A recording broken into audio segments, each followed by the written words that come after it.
I love failure. I fail every day. I don't care about it. Just get on with it. Prior to now, you've got Itsu. You are absolutely an entrepreneur at heart. As all the fish are going in one way, you suddenly look around and you think, damn it, I'm going to go the other way.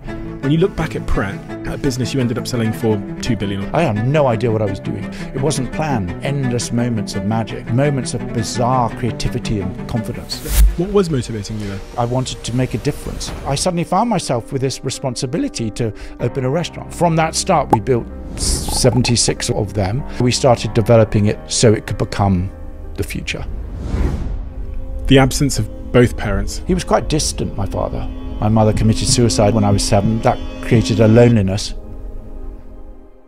To create something new, you've got to put yourself in slightly uncharted territory. Business isn't just business to you, is it? It's not just about the money. No, and it shouldn't be to anyone. I'm far more interested in the relationships with the customer and the staff and the product. I was obsessed by that. Obsessed. It's incredible what people can do. People don't trust them. People don't nurture them because they're too busy being selfish, nurturing themselves. What's the worst crisis you've ever had in your business? I don't even want to go into it. I want to hear it. So without further ado, I'm Stephen Bartlett, and this is The Diary of a CEO. I hope nobody's listening, but if you are, then please keep this to yourself.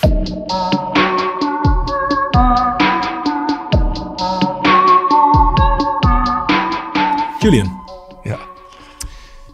I was exposed to a number of hardships as a child. You said that. What did you mean? I love the way you start off with a real killer. I can't remember who I said that to. And I was well, I'm not alone, by the way. A great many people watching this or listening to this were exposed to hardships far greater than mine. But the death of my mother when I was 7, my mother committed suicide on Boxing Day. So I was left, and my parents were divorced. So we lived, the three of us, my brother, sister, and I lived with our mum. But that was a difficult thing. That was that created a loneliness. Did you realise that at the time? Did you realise the impact that incident had on you growing up? Probably not. No, I think you don't, when you're lonely, you don't really, aged 8 or 9 or 12, you don't really know you're lonely. You don't feel whole, I suppose. You don't feel completely whole. Other people seem to be jollier than I was at that age, that's for sure. As an adult, did you ever look back and try and understand the significance of that particular event and how it might have shaped you? I think the event, I don't know if it's shaped me, but it's definitely added a complexity to my character, which has helped shape my relationship with people, my relationship with work, my relationship with everything. Yeah, there's no doubt. It would be silly to pretend that it didn't. Reminds me of something that I talk about this guy a lot. This guy said to me, he came on this podcast, he was Michael Jordan and Kobe Bryant's trainer, and he talked about how some of the things that happen to us early that are traumatic end up being the cause of our, what he called light side, which is the talent, our brilliance, the thing we become known for. But they're also the contributor to our dark side, which can be our complexity, our insecurities, all of those kinds of things. Do you think that event so early on, or any event early on in your life, that particular event, let's focus on that particular event, had a contributing factor to what people would consider to be your brilliance, this incredible career you've had? Listen, I think people become obsessive and they become successful and they work extremely hard for all kinds of different reasons. They want to become relevant. They want maybe to be cared for or seek admiration they didn't get, or they have parents who didn't acknowledge them. I don't know. All I know is it must have probably had, of course it had some effect on the way I work and the view my life and have lived my life. Yeah. But I think over time, over many years, it's waned as I've kind of developed as a person. I'm nervous about even suggesting that, you know, to be fulfilled and to make change and to really contribute to society, you have to come from a dark place, because I don't think you do. Certainly not as dark as something like that. I think about when I meet a lot of obsessive people, tends to be the case that something quite extreme had poked them Yeah. in their life at some point to make them, give them that chip on their shoulder, Yeah. whether it's Michael Jordan or Kobe or whether it's Eddie Hearn, Yeah. and that feeling of living in his father's shadow and the insecurity of that. And these other, the sons of billionaires that I meet who've built big fashion empires, Yeah. they're very dominant fathers have made them obsessive by convincing them vicariously that they're not good enough, for example. And so that's why I always tend to go in search of understanding where that obsessiveness comes from. You're right too, and there's bound to be a correlation, as you know, from all so many of the people you've interviewed, and you're clearly very empathetic that you will find a common denominator there. But it's not everything. It's certainly not for a great many people listening or watching who have not faced tragedy or sadness like that. They need to know that it's not an essential part of being able to get on and do extraordinary work. What about your father? My father was he was quite distant. My father, he was kind of old-fashioned. My parents were very, very different. My mother was a Ukrainian immigrant and kind of wild and wonderful, and my father was really kind of posh aristocratic Englishman, rather distant and cold. He then made a mistake of marrying someone for a very short period of time when I was about 10, 11. That did not end well for any of us, the three children. So it was not a great time between 7 and 16. It was a messy childhood, I think, filled with problems. Did you ever go in search of answers as to why your mother made that decision? No, I didn't. I didn't, because not that many people knew my mother. Actually, we lived alone with her. She just had serious mental issues. That she was just ill, and sad, and it's awful. Terrible. It's common. I mean, listen, it's common. This happens all the time. This happens too much.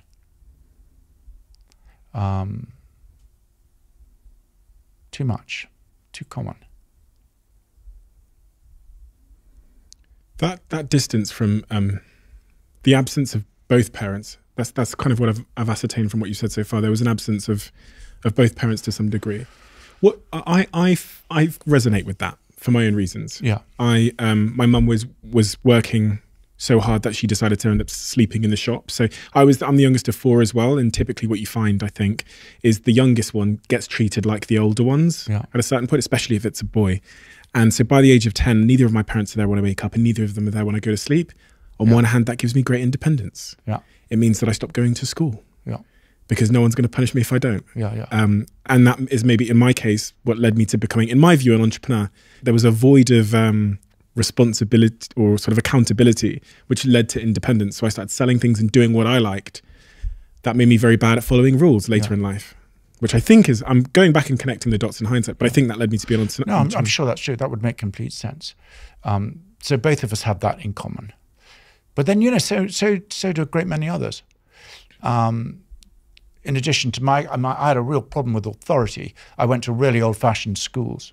I was sent away to schools age 7, and in both cases the schools were really, really old-fashioned and in my opinion, terribly badly run, with all kinds of bad things going on. It was just shocking. So I had a really bad relationship with authority. I felt it completely let me down on every level. I still do, actually. So maybe that's why I branched out on my own early to try and, so many of us are let down by people in power and authority, I find. It's sad, it's irritating. It really is irritating, actually. It doesn't matter if it's people who run companies or people in politics or people who run schools. It's just, particularly schools, I think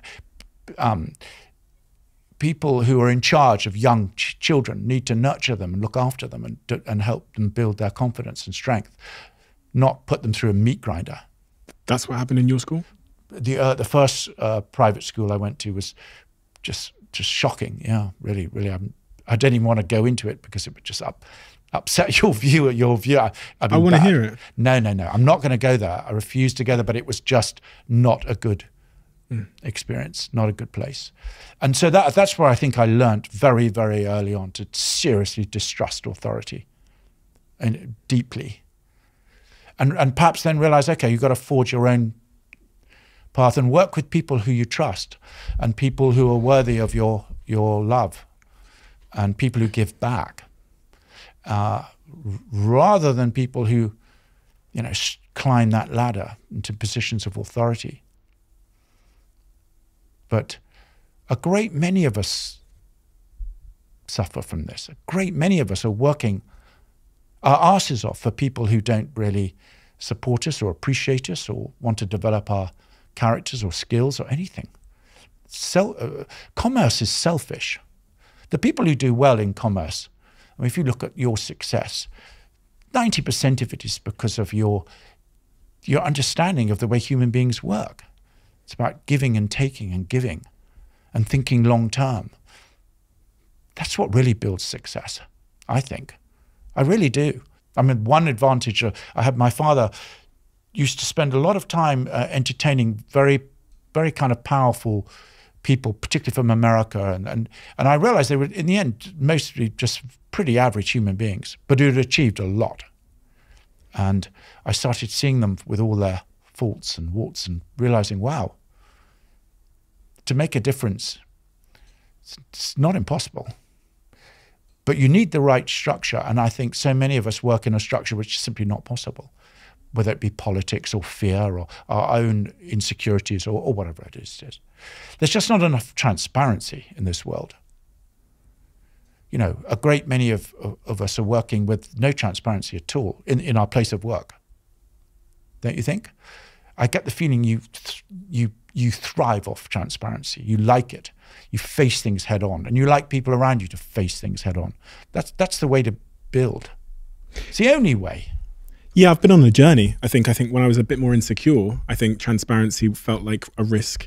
And then as I've developed in myself and also in my businesses, transparency felt like a great motivator. And I actually said to my team, some of which are in the room now, at the start of this month, that every quarter, I'm going to show you all the financials of our entire business. So you can see everything. And also, you're going to see that I've never taken a pound out of this business ever, because I want them to understand, because that's an example of, for me, transparency in a business context being a real big motivator. Then one of the younger girls in the team, when I was in the car one day, turned to me and said, by the way, you doing that completely changed my perception. Because I think they thought that, like, I was making this money from doing this podcast or whatever it is, or any of my business, and then taking the money into my pocket from as it comes in. So to show them that I've never taken a penny ever, I think aligns us. No, listen, it's transparency and people being open and honest and building trust is by far the most important characteristic ever. For the day I started my work, for the last 40 years, I've now realized it's what you should value and crave more than anything. It's worth everything. Transparency is everything. And so many people work in an environment where it's simply not there. They're just not used to it. They can't expect it. They can't demand it, and they're not going to get it. And that's bad. Move job, change. You shouldn't work for people who aren't transparent. And transparency is a wonderful thing. It gets honesty, truth. Truth is wonderful. Can you define your definition of what you mean when you're saying transparency? Well, I mean, to keep it really simple, let's stick to the world of commerce. And the world of commerce is, and probably politics, but I don't know. I have no understanding of politics, and I have no inkling ever to be a politician. But in the world of commerce, there's not nearly as much transparency as there should be. So sharing information, sharing truth, saying what you feel, being honest with your colleagues, your teammates, as well as the people who work with you and for you. It's just, you can't take that stuff for granted, because it doesn't happen in most places. I don't know. You need a collective. You need to. I don't know why. You tell me why. Why do you think 90% of businesses are not nearly as transparent as they should be and could be? We know what they are. It's all about people protecting their own fears. It's about their own insecurities, about protecting their own pay, their bonuses. There are 1,000 reasons why there's not the transparency we deserve as human beings. Because to achieve the truth, so say like as an example, say I run an organic vegetable store. Yeah. I can, on one hand, go to the extra effort of actually being organic, which means it costs me more. I have to do a bunch of stuff in the supply chain, whatever. Or I can say I am and get the same return. Exactly. 2 decades ago, it would be very hard for you to find out I was lying because the world wasn't connected with the internet.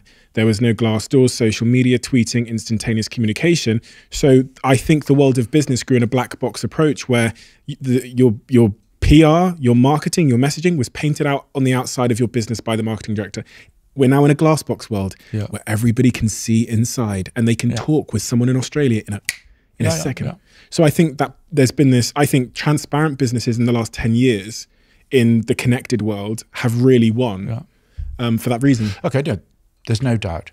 It's much harder to lie with regard to your consumers. These That's days. no question. Yeah. But I'm more interested in the lies, the deceit, and the lack of transparency and the darkness with the relationships people have with their employees and their employer, where a great deal of stuff is never said. Like what? Well, I mean, how many people, what is the percentage of people who wake up on a Monday morning and want to go to work? I mean, it's frighteningly small. Yeah. Why do you think that is? I mean, if 80% of the people who you work with, you found out they didn't want to come to work, wouldn't you find that devastating? Wouldn't you look in the mirror and say, what on earth am I doing wrong? I think if that was the case, I also wouldn't want to come to that place. Well, of course you wouldn't. But the thing is, now you've got to ask yourself, well, why does that apply to 70% of all working people? And what are they meant to do? How do we, sitting here around this round table, how can we help them?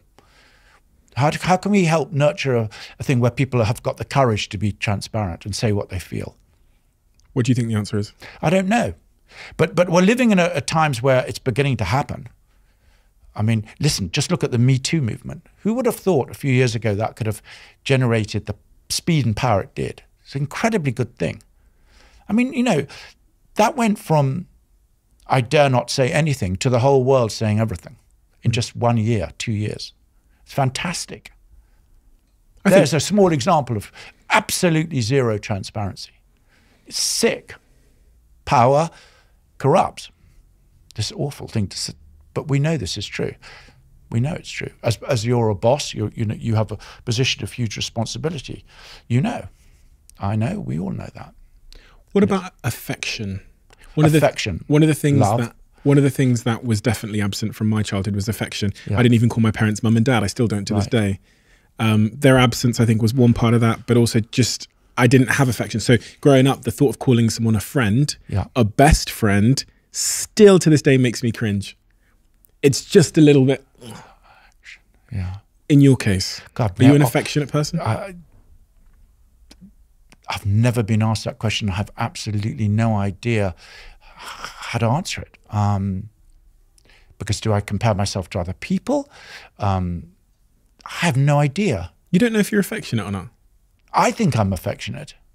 In your own way. But I also know for years I struggled with my, like so many, with self-esteem and, you know, and I'm sure I felt completely unlovable for decades, probably, I'm sure.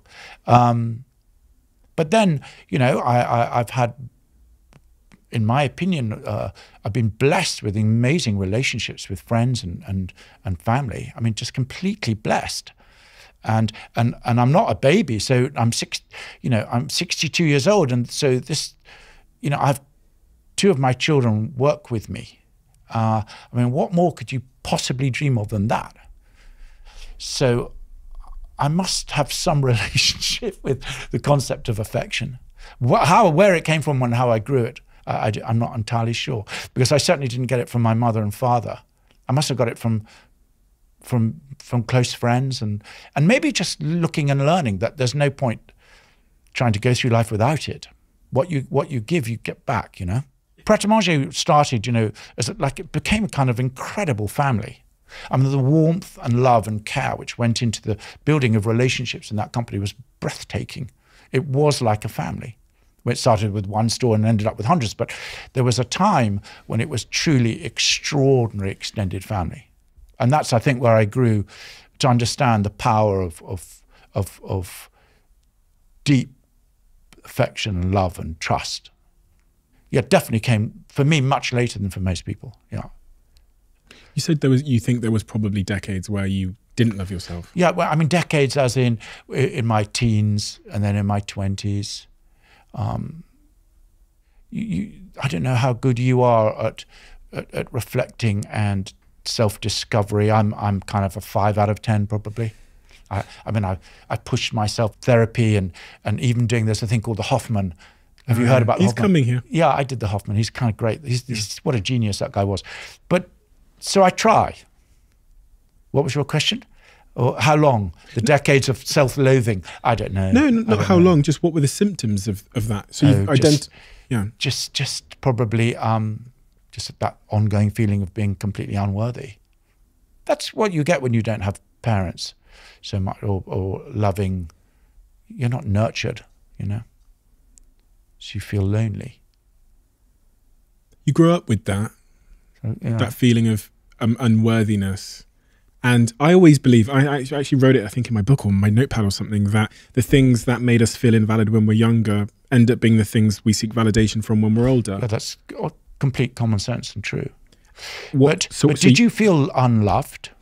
Or? It was, I knew my parents loved me, that we just didn't have, I just didn't learn what affection was. So like, think about it, I don't even call them dad and mum today. I didn't learn what it was. I also, because their relationship was incredibly loud, and so I've said this a million times before, it's in my book. My mum would scream at my dad for 7 hours a day. My mum is African. She can really hit some notes. And my dad would sit there. He's a guy from Coventry, he was a middle-aged white man, and he would just be totally silent.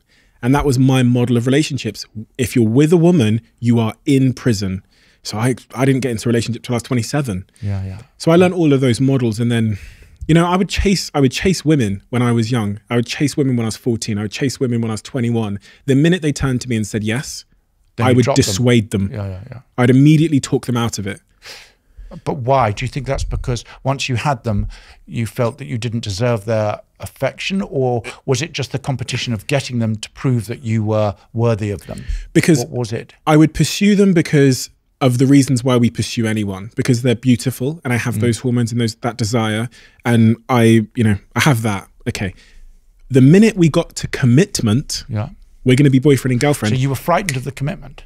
I would immediately felt like my dad, trapped in a cage. Okay. So I would dissuade them from it. So it was literally, it took me till I was 25 to figure out what was going on, why I was running away from women that I was chasing. The minute we got to commitment, boyfriend and girlfriend, it made my skin crawl, and it made me feel like I was trapped. Yeah. So I dissuade them. So in your case, that could have just been because of what you had witnessed. 100%. So over years, you just witnessed this dysfunctional relationship where, in a way, your father was trapped. So it so mine was different to that because I never saw my parents together, ever. I barely ever saw them in a room together. That's not quite true. My father used to come down occasionally on Sunday, but I never saw them arguing. So my take on what love was and should be was it must have been my own invention. I don't know. But I've come to, it's a fascinating subject, don't you think? When you study people who are in supportive, wonderful relationships, I find it enthralling. I mean, fascinating. Fascinating. It's the most fascinating thing to study. How people adapt their life to be completely in love with someone and live their life just showing warmth and kindness and forgiveness and love. It's very enriching if you can do it. It's definitely something to, it's a goal. It's a great goal. I mean, it's a goal. There are other goals, but that's got to be the greatest, I guess. I think we admire in others the things we don't have in ourselves, right? So people would look at you and go, how the hell, the greatest goal is to build Pret. And I would look at someone else and say what you've just said. I'd say the greatest goal is to, how the fuck did you stay together for 50 years when I'm struggling to stay together for 2 or 1? Yeah. Yeah, I guess that's what makes life fascinating, in the sense that some people can achieve the goals that you and I think are really very, very difficult, but it doesn't stop us struggling to get there. What was the consequence then of you growing up, being in your early 20s and not feeling like you were, quote unquote, sort of enough? Was that, what did you see? Well, on the dark side, I guess it made me focus more and made me more determined, I guess. More determined, just where most people packed off and went home, I'd be prepared to stick it out. But you can't. I had an interesting conversation with someone the other day about the use of this expression "hard work." He said it's not hard work. It's not. It's a great many people work very, very hard, and they don't succeed. It's not that. It's about the evidence. It's about, can you make change? Are you getting better? Is your product better? Is your service better? Is your relationship with the people you work with, is it better? You know, it's about proof. It's about real facts. It's not just hard work. Hard work, we just use that expression. I work really hard. I know a lot of people who work really, really hard, but they don't work in the focused way that you and I work. So it's worth kind of thinking, well, what is the difference between them and us? What is it? And if we have to guide anyone, if they already are in a rich, wonderful relationship and they want to run a company, their own company, they want to be self-employed, how can we guide them? What is it that we have that they don't? And would we swap their wonderful, rich, incredible relationship to have another 500 employees? I'm not sure. I think you can have both. Oh, that's what that's my goal. You know, I'm determined to have both. Determined to have both. Don't have to have one without the other. It's not true. I mean, it's hard to have both, but come on, it's got to be worth aiming for, isn't it? Do you have both now? Yeah, not in full, because my career is only half there, and I'm not running out of steam, but it's so annoying. I'm running out of time. And my relationship with I have 7 kids. I've got 4 stepkids, 3 of mine. I've got, how long have we been together? 15 years, Brooke and I. I mean, yeah, I'm bloody lucky. I'm really fortunate. I think I picked really well. You know, I'm bloody lucky with that. But I mean, I could blow it, I guess. But I'm going to do my damnedest not to. When you look back at starting Pret, we're talking about what's driving you there. Was there any epiphanies around what was really driving you on that day when someone first came along and said they were going to buy your company? Because for me, I thought I was being driven by money until someone offered me it. And then I thought, oh God, there must be something else motivating me here. I don't know about that myself.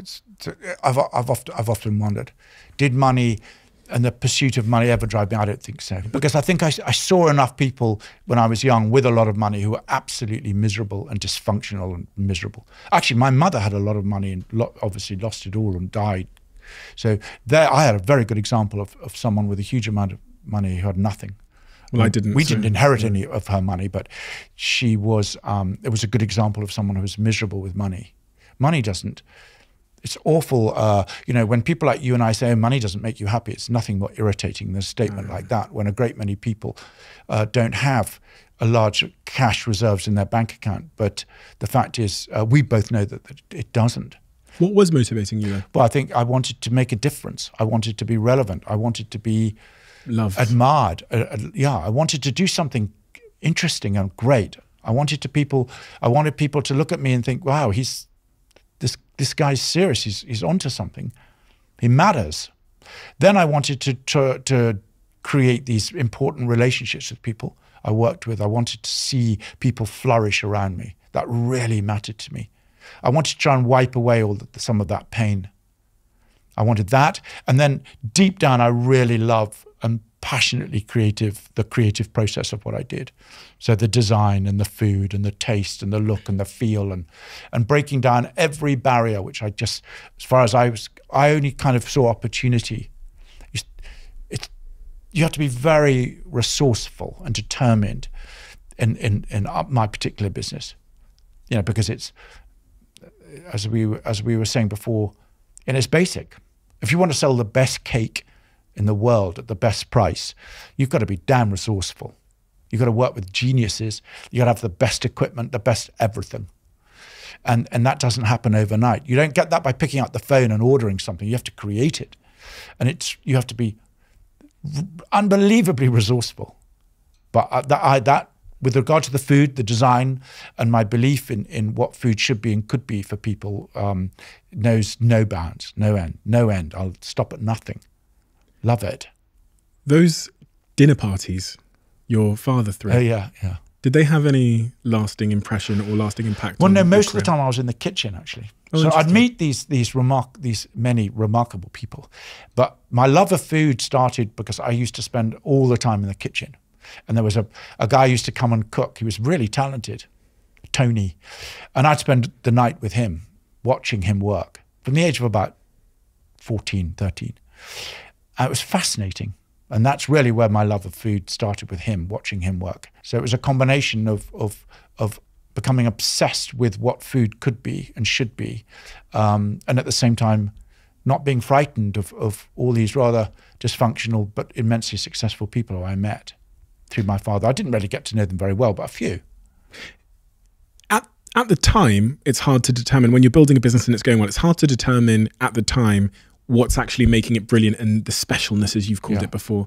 In hindsight, I think it's much easier to look back and go, that's why we were special and different. That's why we won. When you look back at Pret, a business you ended up selling for 2 billion or something crazy, a huge number. Yeah.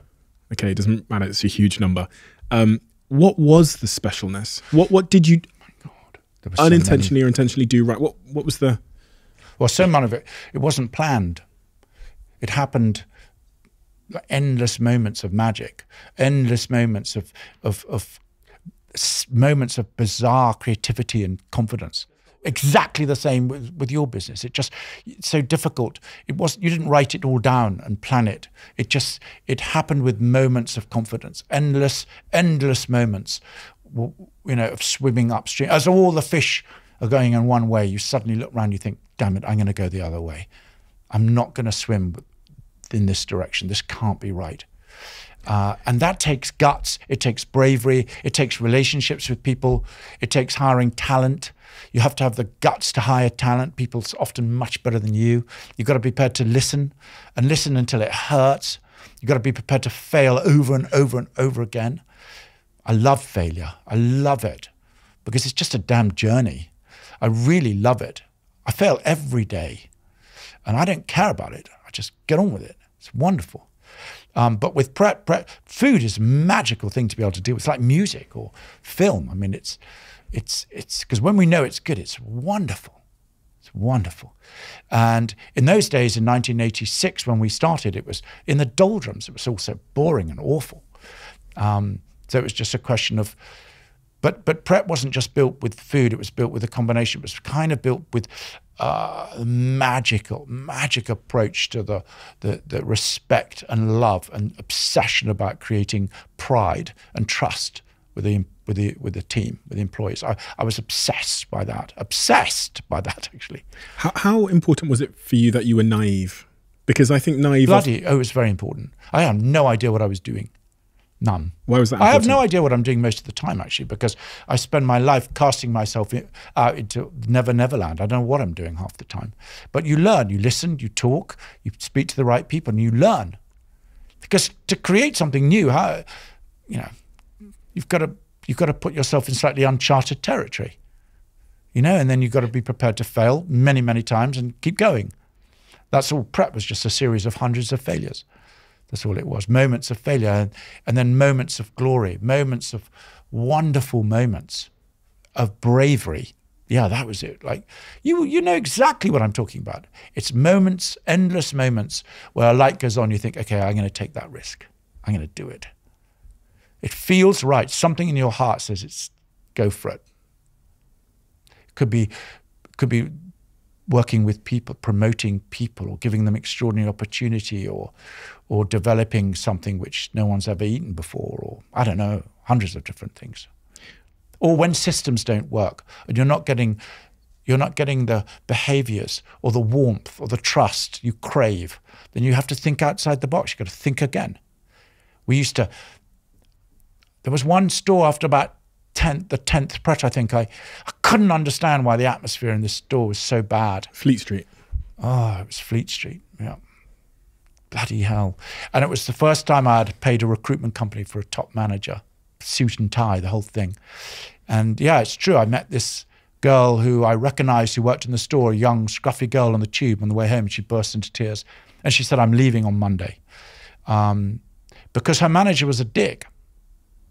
And I didn't need her to explain what dick meant. I knew exactly what she meant. My God, I'd been at school. All the teachers were dicks. I knew exactly what she meant. And I hated the idea of this determined, brave, trustworthy, wonderful, loving, fabulous young lady being bullied by a dick.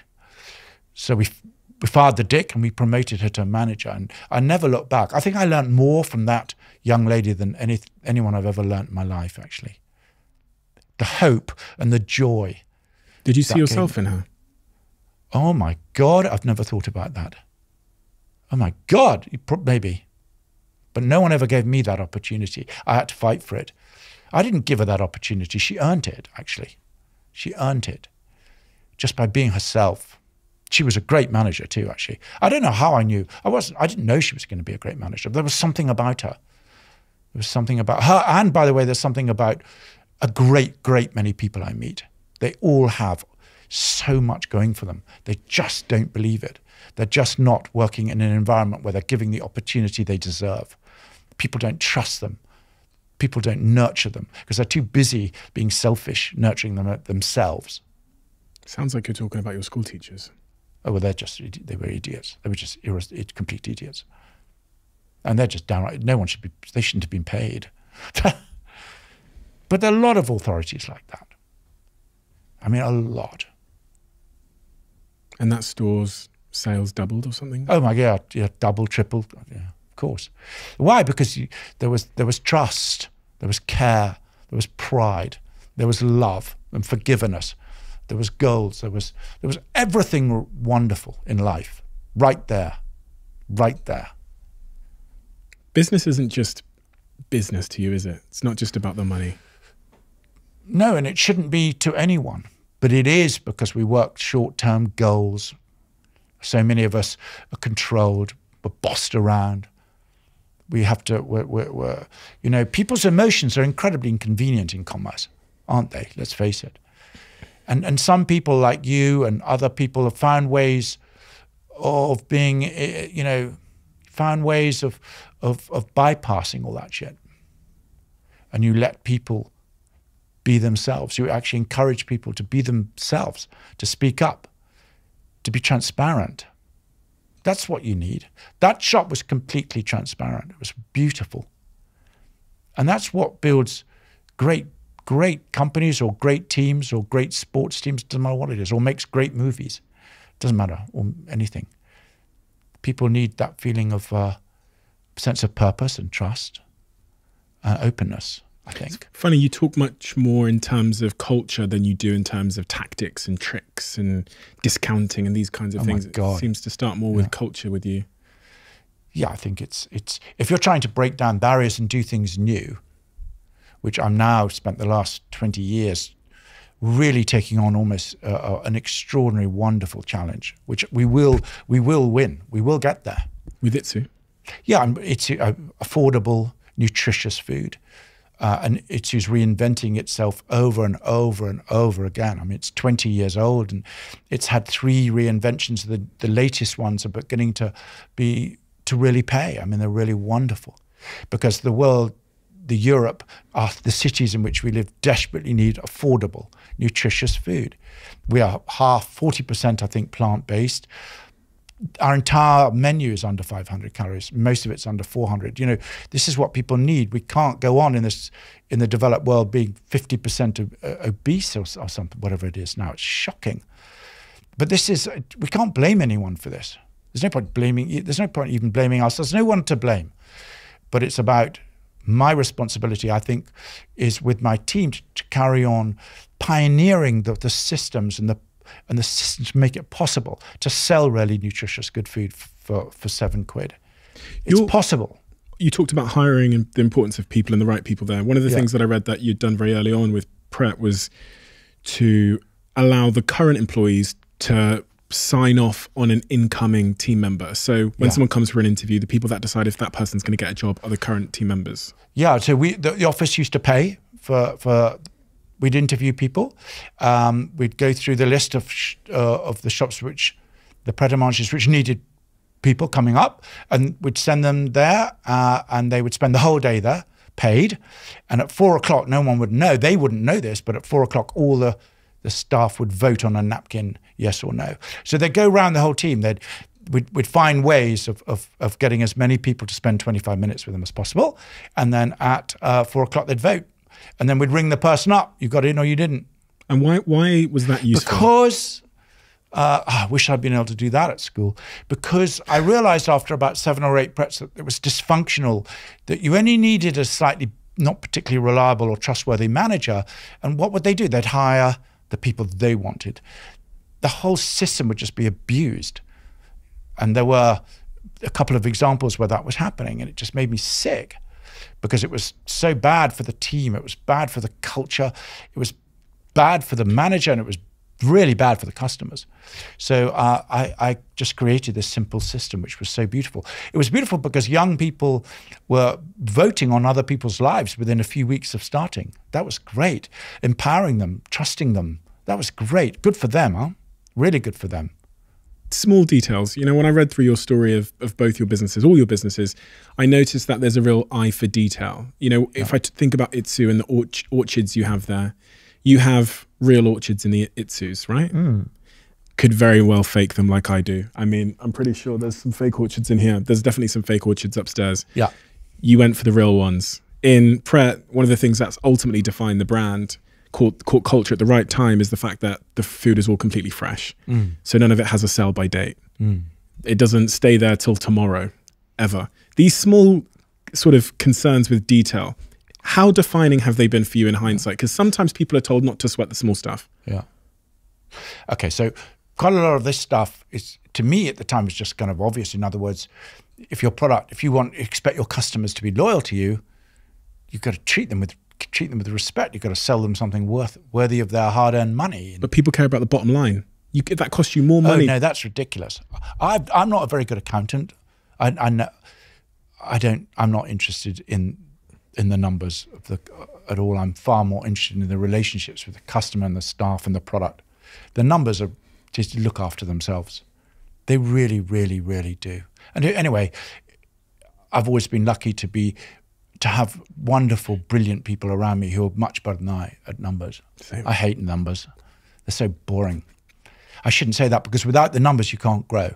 So I feel very strongly that we have to have numbers which enable us to grow, because if we can grow, we can feed more people, and then we can give opportunities. Someone's told you that after the fact. I can tell that wasn't your default position. No, it was a bit, exactly. But I find the numbers awfully boring compared to the product and the relationships with the people. They're just like a school report in a way, aren't they? If you want to give away and refuse to keep all your sandwiches to the next day, and what's more, drive them in a van to the homeless people who need them, clearly they've got to be delicious, you know, got to taste good enough so that people will pay 50p more or 30p more. And that's just basic common sense, isn't it? I think the whole numbers thing's reasonable. It's just common sense. So you never even, at Pret, you didn't even throw the food away. You would drive it in a van. Yeah, we had to, even when we were making no profits, we had a van to take it to the homeless. Yeah, of course. Yeah, because you can't expect people to make this stuff, to make the food with pride and then throw it away. Yeah, we obsessed about not throwing it away. You can't throw it away. And then if you take the piss out of your customers, you'll lose them. Don't you find it extraordinary how often you get shocking service where you've spent a lot of money and no one gives a damn? I mean, I'm not going to name big companies, but I can think of some companies where I've spent £5,000 or £6,000 on something and they don't answer. I mean, it can be shocking and they still don't care. oh my God, I will answer every customer now, today. If customers write to me, I'll answer them before I go to bed, no question. At Prep, the other thing that was I remember hearing about and thinking, oh, that's cool and different, is 1 in every 100 coffees or something you would give away to. No, it wasn't that. No, it was much more than that. It was like, was it? Okay, so we didn't have a loyalty scheme for years and years and years because we couldn't quite know what to do, and I couldn't. But what I realized is very, very early on, I think in Pret number 12 or something, we said, I know, like, what we'll do is we'll encourage everyone who works there to give whatever they want away to whoever they want to. It was wonderful. We used to do these things called buddy days, where the whole office everyone had a buddy shop, and my buddy shop was Oxford. But you could give away 5 or 6 or 10 products every single day to anyone, a regular customer, someone who had a long face, someone you fancied. It just didn't matter. Because when you do good stuff, it always comes back. You get it back. You've got to think long term.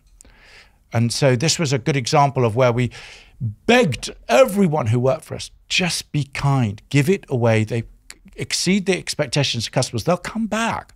And you know what? Shall I tell you the most extraordinary thing? Some of the most profitable shops, short term, we found weren't giving anything away. So the manager was saying to us, no giveaways, no giveaways. Because their margins, their profit margin was better. So we introduced a button on the till called the Joy of Pret. I didn't do this, Clive did this. He introduced a system whereby at the press of a button on the computer could tell us every single store which wasn't giving away enough. Because when you gave something away, you had to you register it on the till as a giveaway. So we quickly found out all the managers who were running their businesses too tight. They were being a bit mean. They thought they were doing a good job by delivering more profit. What they didn't realize is, no, to do a great job, you need to build a long-term relationship with your staff and your customers. So give them a coffee, give them a croissant, just do it. Do you have any evidence numerically to support that worked? No, none, zero. And everyone used to come in, professionals and consultants, just say, this is ridiculous. What are you doing? Your loyalty scheme is a joke. And I just... what can you say? Just, no, fuck off. Fuck off. It works great. but it can't, you know, different. It works great, but you can't prove it. Can't That's prove the typical CEO thing. It's like trying to explain it to a CFO. It's just like, just believe. Just believe it, yeah. The only reason we're sitting here now, you and I, is because multiple times we've just made decisions like this. Half the time we've had to pretend to people we work with we know what we're talking about, when in fact we have complete no idea. But if it feels right and you think long term, you do it. You just persuade them, you pretend you know. You justify it in hindsight. Yeah, of course. You find some study. Find some study, or just say, look, let's try it. And then they say never no, stop. no, and then finally you say, we're going to try it. Yeah. I wonder sometimes about how, you know, in your story and in my story, how our traumas and how our experiences with authority or with our parents or with shitty corporate jobs we had ended up shaping the decisions we made in our businesses and defining us. Because that's why I referenced naivety. Not knowing the correct answers, and in some cases having a problem with rules and authority, end up creating a more modern culture that... I think so. Yeah. I'm sure. I see it over and over again. I bet you all the crap we went through definitely helped us break through and just do things differently. It must do. Yeah. When you know something doesn't work, why not just try something else? That's why founder-led businesses, even, you know, you think about Steve Jobs' perspective on the world to remove that keyboard and to do those small decisions that they made. Maybe it was driven by ego, insecurity, or whatever, but for some reason it gives people courage of their convictions to create new things. Yeah, of course it in does. new ways. And also a never-ending pursuit for the better detail, to make something better. And it's endless. That's the thing about the food business. It is truly endless.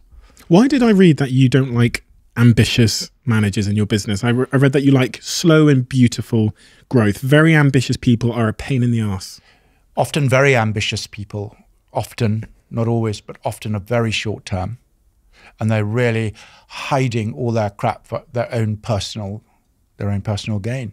which I understand. They've got their own goals, they've got their own desires, they've got their own dreams of their own house, this car, this house, this school, this whatever the hell it is. But that can be incredibly destructive to someone like myself and my team and an organization, which I take like a 30-year view to everything I do. I really do, 30 years, which must drive some people I work with up the wall, but I really like to think 30 years. 30 years, must be.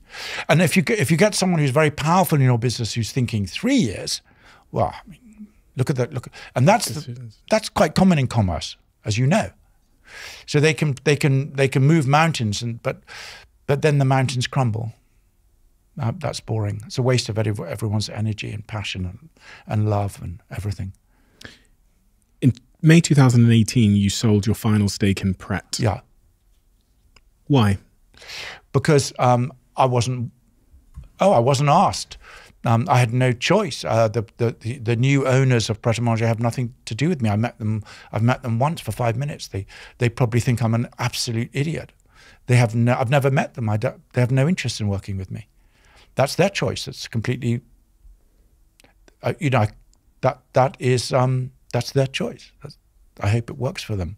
So you own the business with your co-founder, and then it's a long story. Pret started in '86, and I'm trying to understand. I brought a founder in who I met at college, who was much cleverer than me, much more disciplined than me, and I had this really strong vision of wanting to do this. But I knew I was smart enough back then to know I needed someone who was respectful of numbers and discipline and the law. So I said to him, look, if you leave your job, I'll give you half this company. And he did. He was brave. He had a good job, and he left his job. And I think probably in the end, after about 15 years, we'd become immensely successful, the two of us. And he wanted to retire. I think the pace, my endless, never-ending pushing on the vision of what this could be probably drove him mental. But he was smart. He retired. He works a bit now, but he kind of retired completely, which I respect completely. That was his choice. Did it suck at the time when Sinclair told you that he was going to retire? No. I rather admired him. I could never do that.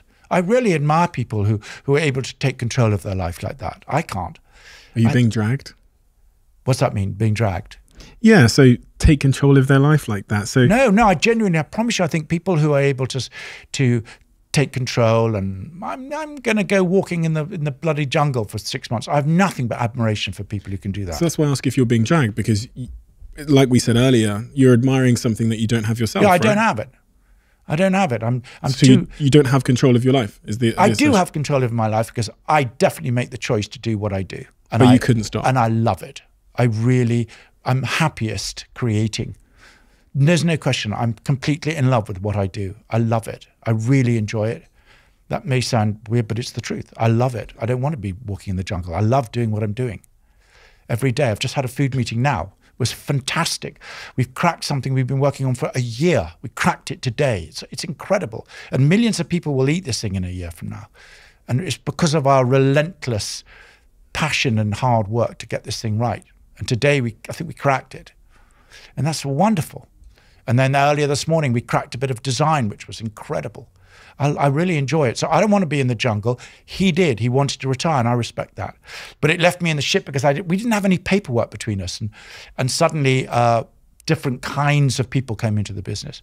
And they were much more formal, and some of the joy went out of it. Did he sell his stake at that point? Yeah, he sold a chunk of it. But it really changed. It became professional. And then private equity came in. I mean, we had a very good private equity company, a UK one. They were fine. They were very honourable, decent people. But it was definitely the business became more about becoming a very successful business than developing a very beautiful relationship with the customer and staff.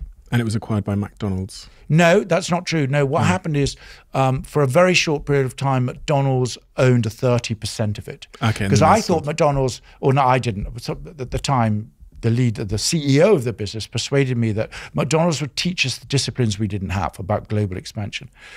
And in the end, I kind of caved in. And I thought it was a pretty weird idea, but I caved in. But it was pretty obvious after a few months, it was a bad idea because they didn't really understand our business. But I'll tell you what, there was a very, very powerful distinction between a pursuit of real beauty of a product and a relationship with your customers and your staff to running a business and generating sales. It's driving at two different outcomes, right? Two completely different. A really clever person can do both. And we did do both. The business was then run by a friend of mine I still work with now, I have huge respect for, and he did a great job. But in the end, the business was then, of course, sold in 2001. Was it 18? 18. Yeah. And will the business continue to thrive? I don't know. I hope so. I just honestly don't know. But they certainly don't want anything to do with me. Are you disappointed in the way the business is No, going? I'm not disappointed. But do you ever walk in there and go, because I know I did when I left my company, when I resigned, my company had gone public, and I remember seeing things they're doing and seeing the office and hearing this story and thinking, oh, fuck, they've lost the specialness. No. I think on the whole, for years, the relationship between the company and its members of staff has been wonderful. So I'm often inspired by that. And I never think that. No. You never walked in and gone, oh, if I was still running this No, thing. I don't really. What I think, I sometimes go in and think, wow, I wonder what that could be. And then I think, God, how complicated that would be to get it there. And thank God I'm not doing both, because that's what I'm doing on a daily basis now with Itsu.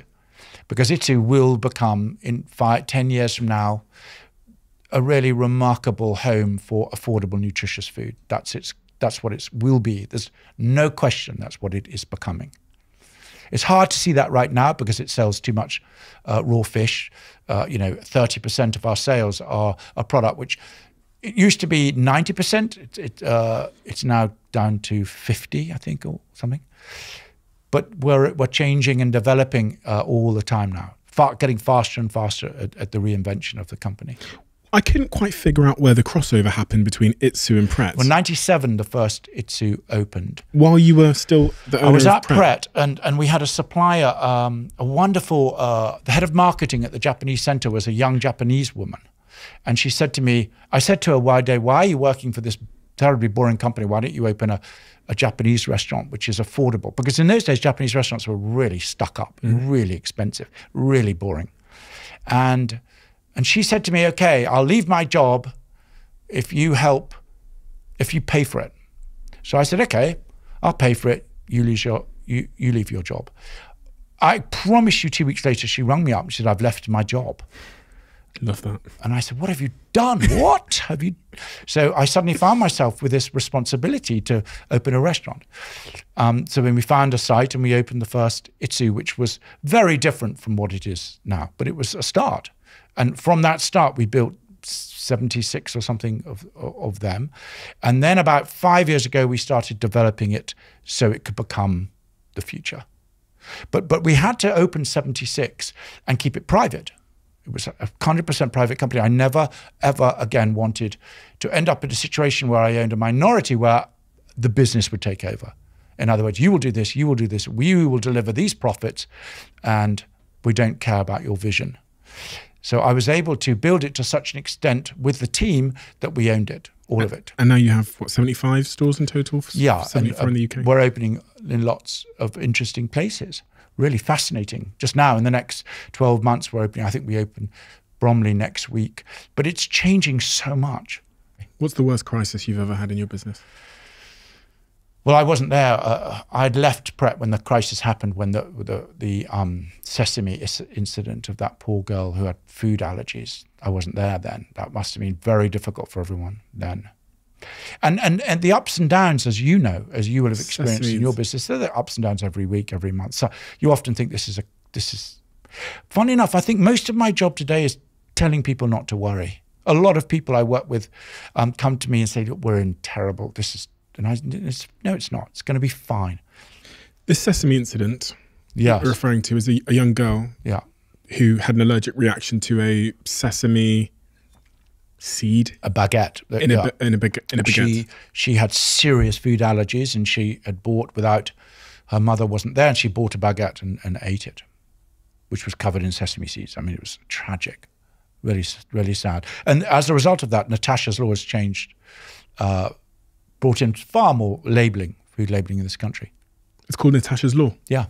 after her. But it was very painful for her family and everyone at Pret. It was awful. But the crisis, they'll come thick and fast, and we'll be fine. We'll be fine. How can you be so sure? Because just stick to the truth. The truth is, the truth is good, in the sense that of all the things which could go catastrophically wrong, we kind of know about them with regard to the dangers of being on our businesses. Health and safety, for instance. We have a 5-star record, the highest record in this country. Every single one is 5-star, always. No one else has achieved that before. And that is because the COO of our company has a fantastic relationship with their head of sales. It's awesome, unbelievable.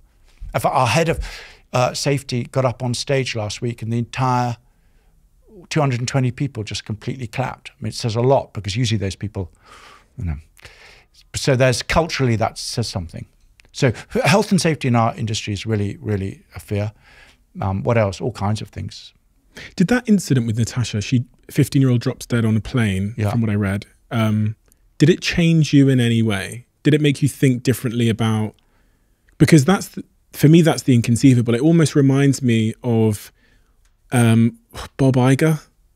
I read Disney. Bob Iger's book about a 4-year-old that was playing at Disney, and a crocodile comes out of the Disney pond and eats him. No. Yeah. No. And Bob Iger, about to go up on stage in Asia, gets a message from his senior leadership team saying a 4-year-old at Disney has just been eaten by a crocodile. And I mean, it had a pretty profound impact on him, to say the least. So, well, he was the chief exec at the time. I mean, I know that it was terribly hard for the senior team at Pret. Although they hadn't, I mean, everything they'd done was completely within the law. Not that who cares about that, but it was. I mean, it was, it was just a number of terrible things which took place. Should never have happened.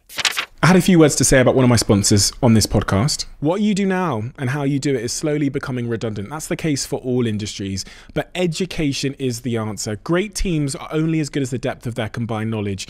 So the more you learn, the more likely your team is to develop and become even better at whatever you do. That's why I've partnered with Vodafone Business, because I understand the importance of education throughout the business journey. Their VHub has everything you need in order to learn and grow, all completely free of charge. Whether it's information on the latest trends or being able to speak one-on-one to a VHub digital advisor, it's a great place to start your learning journey.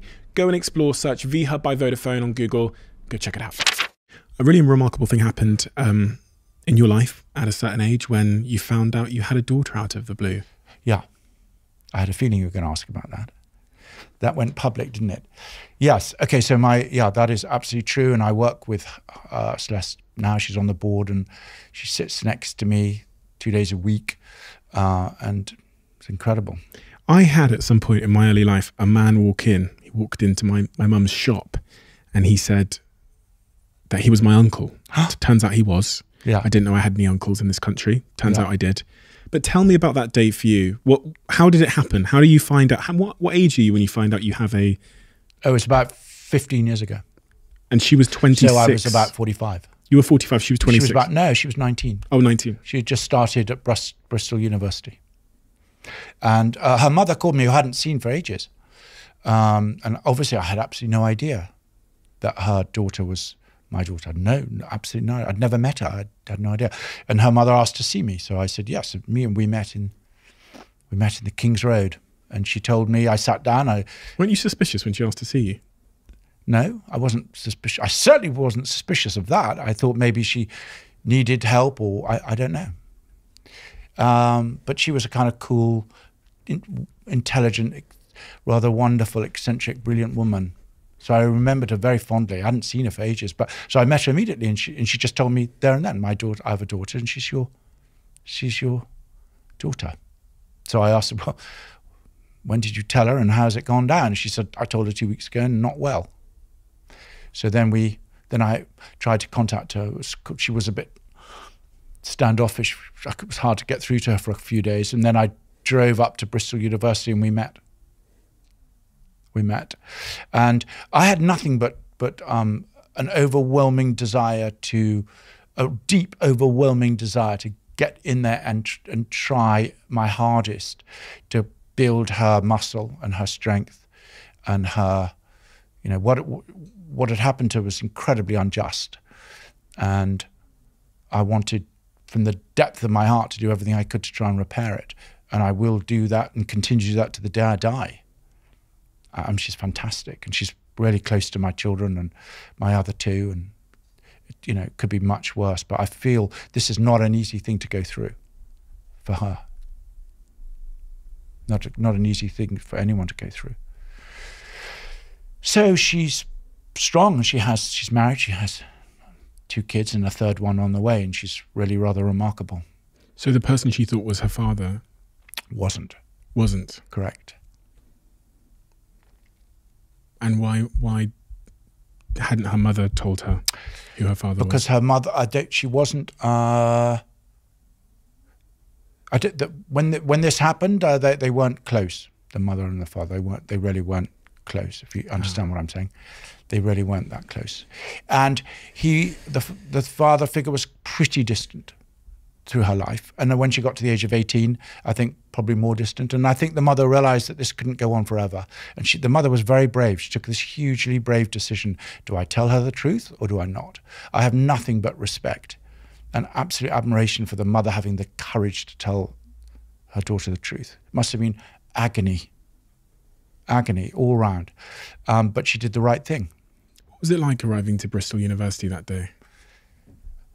Oh, what's it like when you know when a child's yours? I can assure you, you know immediately. You just know. So it was lovely. It was lovely. I was really, funny enough, things like that you would have thought would be completely, totally crushing for someone who wasn't that well equipped to deal with that sort of shit. But actually, I found it really, really, really enriching. And the way my 2 boys embraced her was incredible. It was really an opportunity to really shine and do, and it was great. It's you know, I have nothing but admiration for the way she's handled it. Anyway, let's change the subject because she went like this. But you work together now, which is awesome. Yeah, of course we do. She works in the marketing team. She leads marketing. No, she leads the brand, and she's on the board, and she's been extremely helpful from day one. She ran the marketing team for 4 years, actually. She was bloody good at it. But now she has 3 children, or about to. Sounds like a really nice movie to me. What are you scared of? What am I scared of? Oh my God, I'm scared of death. Really? I think. You did say you were scared. I'm quite a hypochondriac. I'm scared of that. That's about it. Maybe that's about it. Why does death scare you? No, I think just the whole thing with health and not paying enough attention to your health, and it's completely beyond one's control. I mean, totally. When that goes, when you're in trouble, you're in trouble, and that can happen tomorrow. So that doesn't really scare me. I don't ponder on it too much, but I think we're all hypos. Misha, my son's a hypo. My wife, Brooke, is not a hypo. I spent my life saying I'm dying. And then, trouble, I've cried wolf so many times. And then one of my stepdaughters is quite into medicine, so I refer my illnesses to her quite a lot. Are any of these illnesses real? So far we've had quite a lot of false. We're not going to go there. But the fact is, yeah, I'm not even fear death. No, I don't think I fear anything, actually. I really don't. There's no time to fear. It's all time to hope and believe and hope and yeah, it's incredible what people can do. Not me, but all the people around me. If I had a recipe here and it's the recipe of happiness, what are the ingredients on your recipe? Listen, I don't think about it. I really, really don't. I can think about that I'm not unhappy, I'm very, very privileged, and I'm very lucky to be not unhappy. I have all the material things. I have food, warmth, love. I have everything. So the idea of me pondering on how I could be happier is kind of ridiculous. For me, the concept of thinking about how I could be happier is kind of, I mean, really? Haven't I got enough? I've got everything. I'm so lucky. I'm not unhappy. Are you happy? Yeah, whatever. Yeah. I'm not unhappy. It's a different thing. There's unhappiness and there's happiness. Are you happy is a different. I remember the day my I'm girlfriend. often happy. Listen, I get up on Monday and I can't wait to work to race to work with so many people I admire, love, and trust. And I leave home surrounded by people who I love, admire, and trust. Christ, what more could you possibly want than that? I don't know. But it didn't come by accident. So I'm not just saying luck fell in my lap. That's going to be confusing for anyone who's watching this. I got into this situation through doing a lot and working and acting on the evidence. In other words, when things don't work out, it's obvious, change it, work harder. If you know, same with your personal relationships. This is all within our domain. We can all do this. What advice would you give to me in my? Your career's spanned longer than mine. I'm older. I'm much older than you. Yeah, a little bit. Well, I think you're on the right track. I mean, that is why you stand out as being you've had a huge amount of success at a very young age. So if I was you, I'd just stick to what's working, and your endless pursuit of transparency and truth. That is what's got you to where you are today. Actually, you don't underestimate. I don't know how often anyone in your life congratulates you or pats you on the back, but I think you must carry on as you are with showing great empathy and warmth. So even I've watched on Dragon's Den, it's interesting that I've noticed you never put anyone down. You somehow very human the way you deal with everything. So your ability to work within the world of truth is fabulous. So just don't lose it. Don't lose it, and don't forget. However much the money is all crap. We have a closing tradition on this podcast where the last guest asks a question to the next guest, and they never know who they're asking it to. So in a nice way, all the guests are talking to each other, and they write it in this book, and I don't get to read it. If I try and peek, Jack does. He like shoos me off with he like hits me with the book. Okay, I thought about this last night, so I can easily do that. Well, you don't know what the question is. Oh, God, you're going to ask me the question. Yes. Oh, Lord. But I've thought about my question. Okay, good. Okay, so oh, no, I wonder who this was. Oh, okay. Interesting. You really don't know what it is? On my mother's life, Okay. I do not look. And sometimes we have a problem because the handwriting can be an issue. But Jack always checks, and I'll say what else happens. Jack will tell me if it's a shit question.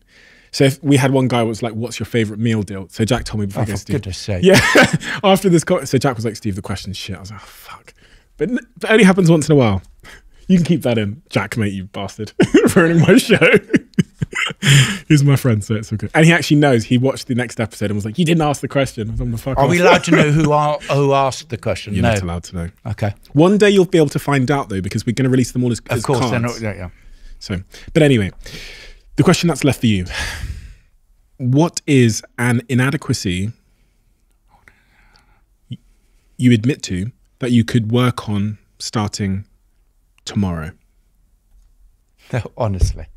I mean, where do you begin with something like that? I mean, it's a perfectly good question, but the list is so long. So the only way you can answer a question like that is to choose the biggest inadequacy, and I wouldn't even know how to do that.